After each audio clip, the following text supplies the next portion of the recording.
आणि आता दिवसभरातल्या इतर महत्त्वाच्या टॉप 9 बातम्या आपण बघूयात। ठाण्यात ठाकरेंच्या शिवसेनेला धक्का, माजी नगरसेविका रागिणी बैरीशेट्टी यांचा भाजपात प्रवेश।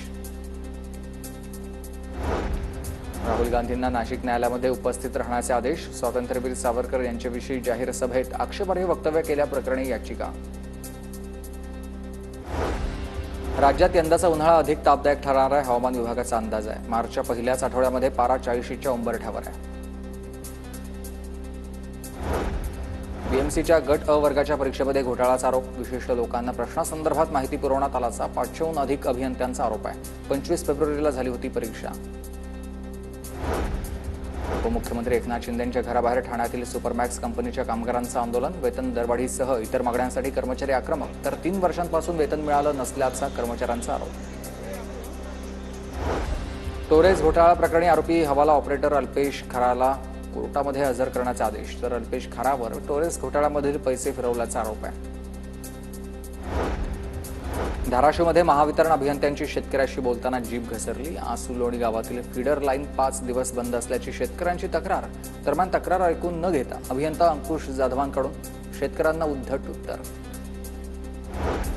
लोकशाही दिनापाठोपाठ आता म्हाडामध्ये जनता दिन, विभागीय मंडळामधील मुख्य अधिकारी करणार तक्रारींचं निवारण। अकोला, धुळे, हिंगोली जिल्हाधिकारी कार्यालयांकडे माहिती अधिकार कायद्याअंतर्गत जानेवारीत केलेले 100% अर्ज प्रलंबित आहेत। 8 महानगरपालिका, 24 जिल्हा पोलीस अधीक्षक स्तरावर हेही चित्र पाहायला मिळते।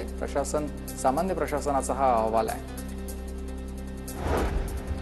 कोट न घालता वकिलांना 4 महिने करता येणारे काम, दरवर्षीपेक्षा आता 15 दिवस आधीच सभा घेण्यात मुभा देण्यात आली। मात्र उन्हाळ्यातही वकिलांकडून सर्रासपणे वापर होत आहे।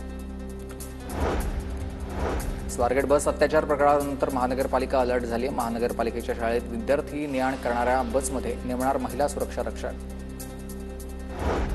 पुणे शहरातील अनेक भागामध्ये भूजल प्रदूषण, सहकार नगरमध्ये काही बोरवेलचं नमुने घेतलेल्यात पाणी प्रदूषित असल्याचं आढळलेलं आहे।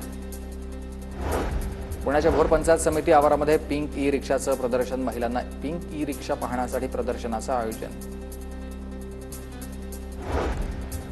पुण्याच्या भोर तालुक्यामधील गोकवडी जिल्हा परिषद शाळेला शिक्षक संचालकांची अचानक भेट। दरम्यान महेश पालकरांनी शाळेतील विविध उपक्रमांबाबत माहिती जाणून घेतली। बीएड इलेक्टेड बीएड MDAच्या अभ्यासक्रमांना प्रवेश देऊ इच्छिणाऱ्यांना विद्यार्थ्यांना प्रवेश कर्जामध्ये आता बदल करण्याची संधी असेल। 3 ते 5 मार्च दरम्यान अर्जाच्या तपशिलामध्ये दुरुस्ती करता येणार आहे।